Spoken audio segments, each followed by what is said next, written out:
Reflexiones matinales, llave de David, les da la bienvenida. El tema de hoy se titula Dios amonesta al rey David. El texto a meditar lo encontramos en 2 Samuel 12, versos 7 y 9 que dicen: Entonces dijo Natán a David: Tú eres aquel hombre, así ha dicho Yahweh, Dios de Israel. ¿Por qué pues tuviste en poco la palabra de Yahweh, haciendo lo malo delante de sus ojos? A Urías Heteo heriste a espada, y tomaste por mujer a su mujer, y a él lo mataste con la espada de los hijos de Amón. Con el transcurso del tiempo se fue conociendo el pecado de David para con Betsabé, y se despertó la sospecha de que él había planeado la muerte de Urías. Esto redundó en deshonor para el Eterno. El Altísimo había favorecido y ensalzado a David, y el pecado de éste representaba mal el carácter de Dios y echaba oprobio sobre su nombre.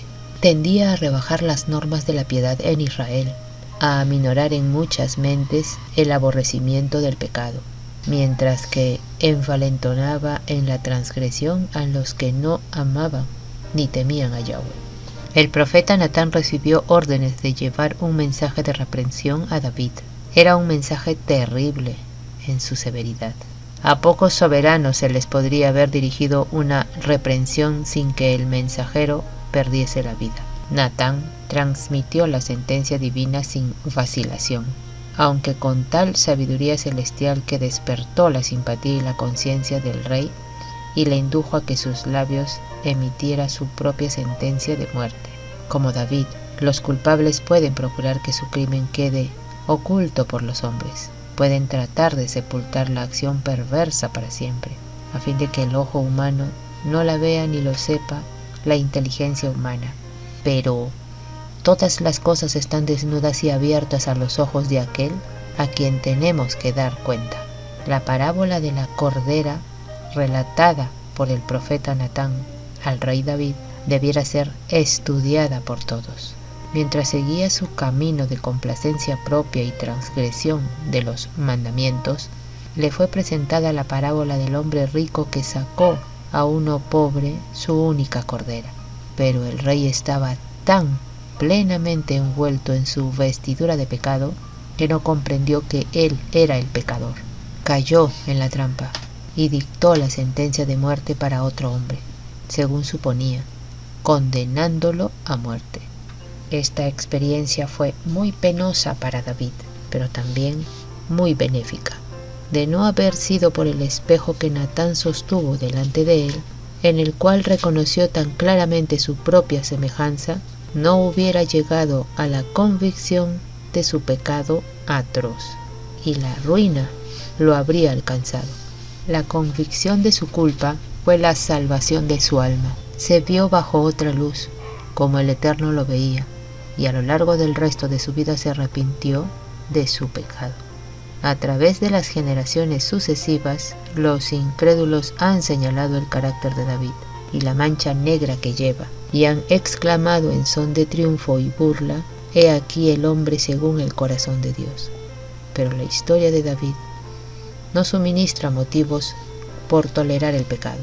David fue llamado hombre según el corazón de Dios cuando andaba de acuerdo con su consejo.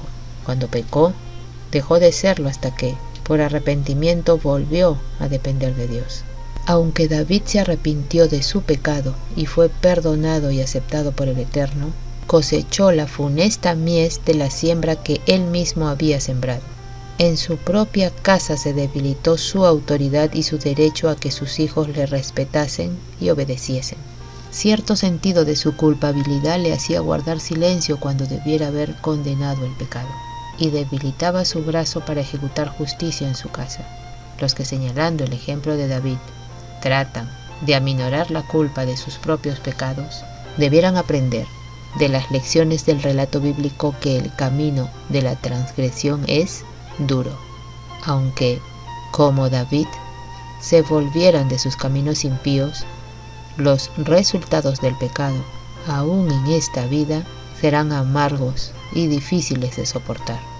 Un hombre incurre en pecado al perjudicar a un semejante, pero su culpa principal es el pecado que ha cometido contra el Eterno y la mala influencia de su ejemplo sobre otros.